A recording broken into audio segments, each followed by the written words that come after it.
गुरुर्देवा गुरुर्धर्मो गुरुनिष्ठा परं तपः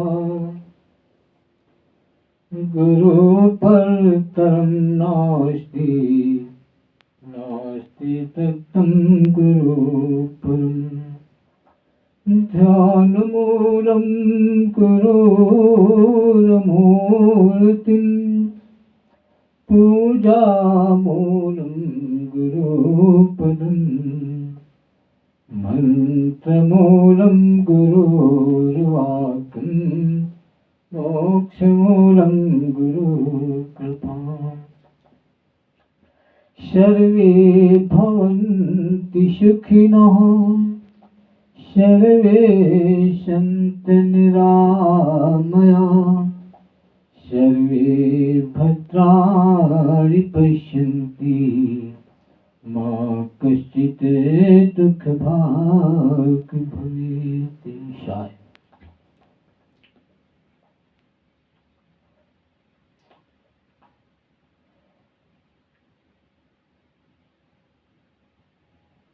प्रातः स्मरणी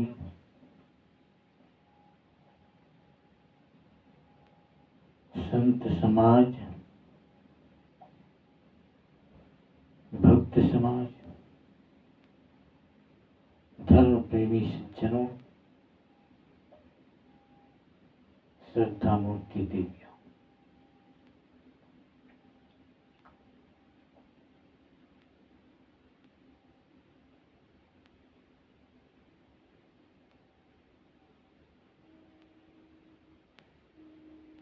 ये जीवन एक सपना है, क्षणभंगुर है, दिखता बहुत लंबा है पर है बहुत छोटा।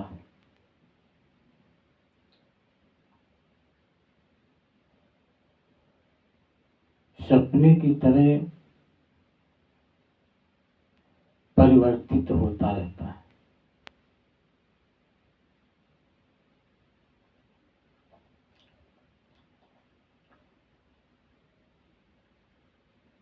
आगाह अपनी मौत पर सबर नहीं है, सामान है 100 बरस का पल की खबर नहीं। इस जीवन को 100 वर्षों तक की लंबी आयु बताई जाती है, लेकिन पता नहीं चलता कि वो 100 कब पूरा हो जाता है।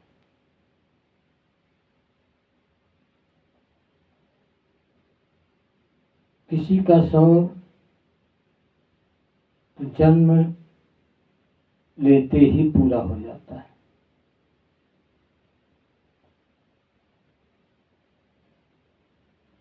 किसी का 100 कुछ बड़ा होता है तभी समाप्त हो जाता है।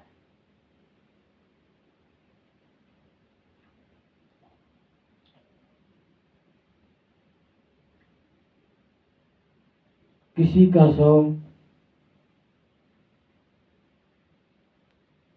पूर्ण जवान होने पर भी समाप्त हो जाता है, लेकिन जब भी समाप्त होता है पता नहीं चलता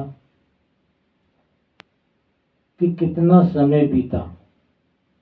एक बूढ़े बुजुर्ग मरने वाले से भी पूछा जाए कि तुम्हारा जीवन बीते कितना समय बीत गया, वो यही बताएगा कि मुझे पता नहीं चला कि कितनी जल्दी मैं बूढ़ा हुआ और आज मौत के मुंह पर जा रहा हूं। समय जाते कुछ पता नहीं चलता, इतना छोटा समय है, देखने में बहुत लंबा लगता है। सपनों की तरह जीवन भी परिवर्तित होता है।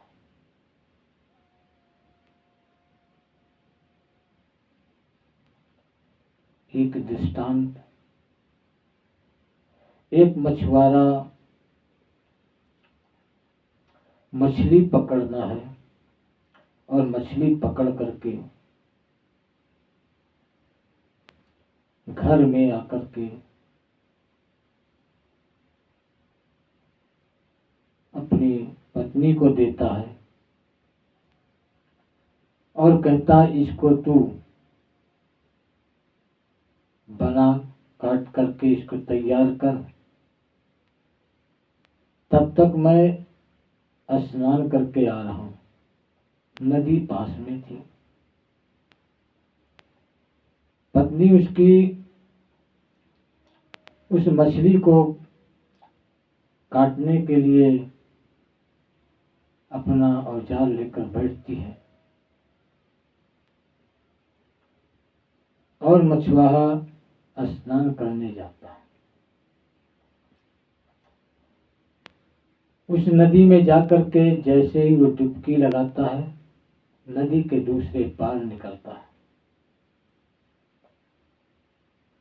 और उधर जब निकलता है तो एक सुंदर कन्या का रूप होता है, एक राजकुमारी का रूप होता है। बाहर निकलता है, एक राजकुमार आता है, उसे अपने घर ब्याह करके ले जाता है, उसकी शादी करके अपने घर ले जाता है। और वो वहां पर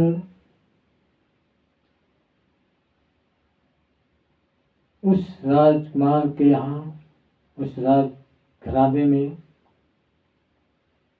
12 बच्चों का जन्म देती है। 12 बच्चे पैदा होते हैं। इसके बाद फिर उसको नदी में स्नान करने की फिर याद आती है और वो फिर उस नदी पे स्नान करने आता है। जैसे ही वो डुबकी लगाता है तो फिर इस पार आता है और जब इस पार आता है तो मछुआरा, फिर वो मछुआरा स्नान करके घर जाता है तो वहां देखता है कि अभी वो मछली कटी नहीं, अभी वो मछली कटी ही नहीं थी। पूछता है कि अभी तुम्हारी मछली बनी नहीं। पत्नी बोलती है इतनी जल्दी कैसे तैयार हो जाएगी, अभी अभी तो आप स्नान करने गए हैं, यहाँ से समय लगता है किसी चीज। बोलता है इतनी जल्दी अभी मैं गया हूं, तुम्हें पता नहीं मैं कहाँ गया, कितने दिन रहा, अब तुम कहती हो अभी अभी गए।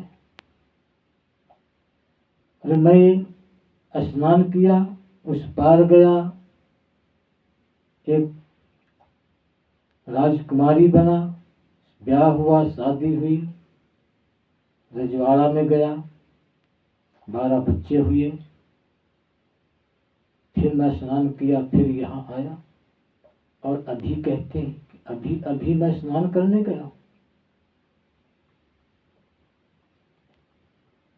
तो ये सब क्या है?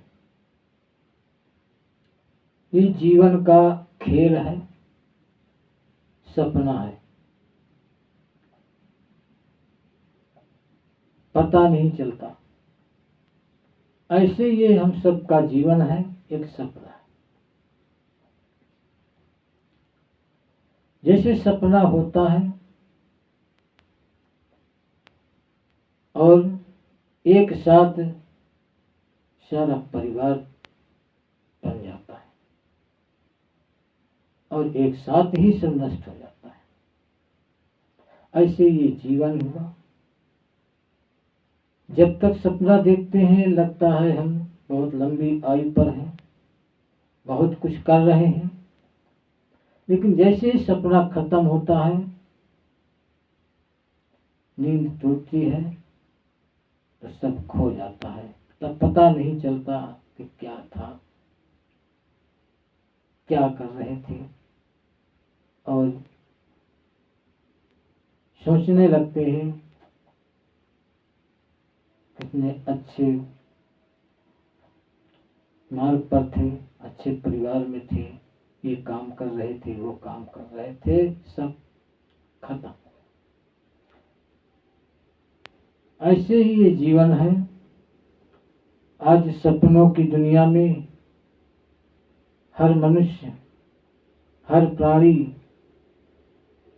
सपना देख रहा है, घूम रहा है और सोच रहा है कि ये सब सत्य है। मगर जिस वक्त ये सपना टूटेगा, ये जीवन समाप्त होता है, उस वक्त पता चलता है कि हम क्या कर रहे थे और क्या देख रहे।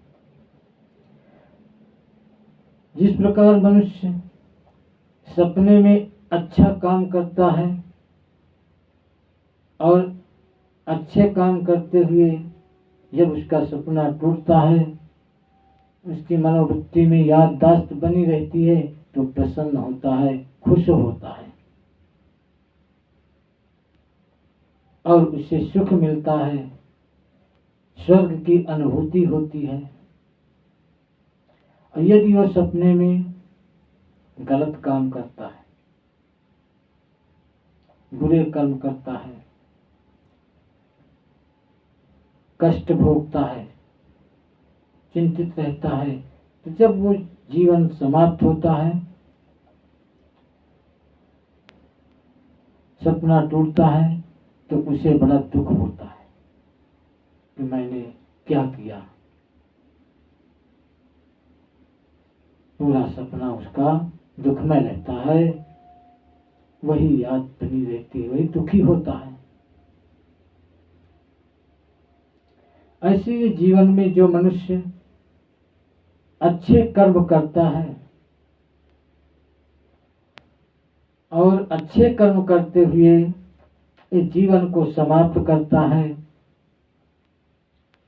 वो भी प्रसन्न रहता है, खुश रहता है और सुख का अनुभव करता है, स्वर्ग का अनुभव करता है।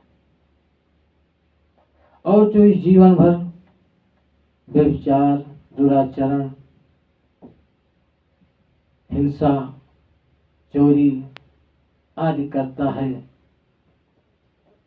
वो जीवन समाप्त होते ही उसको दुख की अनुभूति होने लगती है और जीवन समाप्त होने के बाद फिर वो दुख का अनुभव करता है और जिसका भोग बुरा होता है।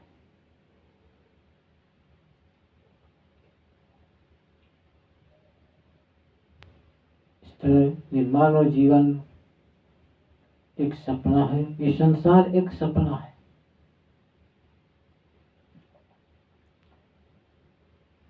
उमा कहूँ मैं अनुभव अपना, सत्य हरि भजन जगत सब सपना। रामायण में आया। ये संसार जगत सपना है, एक सत्य है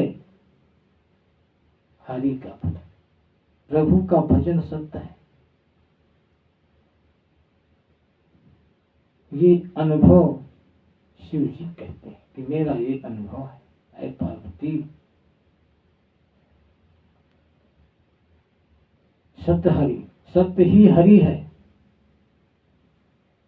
और बाकी सब एक सपना। सत्य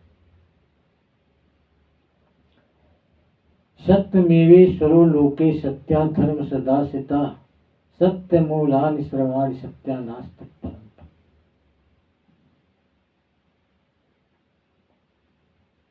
महात्मा गांधी ने कहा था कि सत्य ही हरि है, ना कि हरि सत्य है।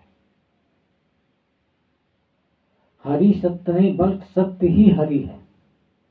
सत्य मूलानि सर्वाणि, सत्य ही सबका मूल है, सत्य ही सबका अंत है, सत्य से फिर सत्य नहीं हो सकता, इसलिए सत्य ही मूल है। सत्यानास्ति परम, सत्य से बढ़कर के कोई श्रेष्ठ पद नहीं है, इसलिए सत्य ही हरि है। सत्य पर चलने वाला,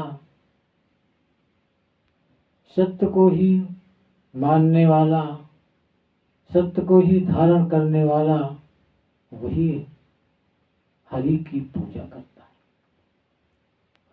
असत्य पर चलने वाला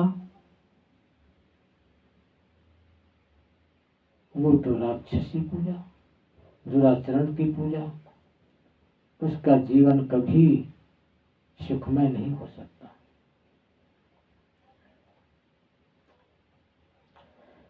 कल्पना की दुनिया में जो मनुष्य प्राणी घूमता है वो कल्पना सत्य नहीं होती है।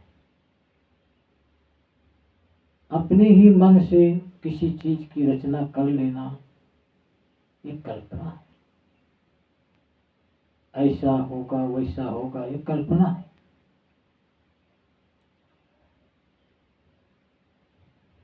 एक पत्थर की मूर्त पर कुछ नहीं है, पूजा करते हैं, कल्पना करके ही तो उसको भोग लगाते हैं। उसका मुंह दिखता नहीं है लेकिन कल्पना करते हैं कि इस जगह इसका मुंह है, कल्पना करते हैं कि इस जगह इसका पैर है, इस जगह इसके हाथ है, और कल्पना करके ही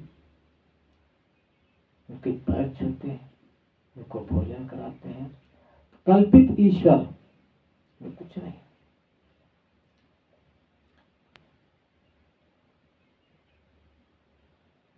जीवन एक सपना है,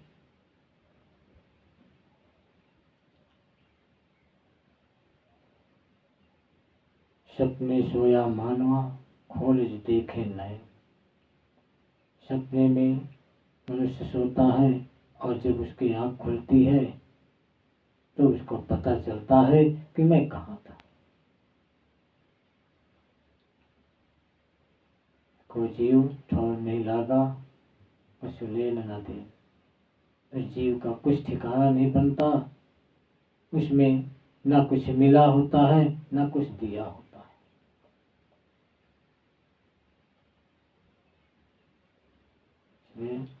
ये मानव तू इस अपने अंदर के सारे अहंकारों को दूर कर,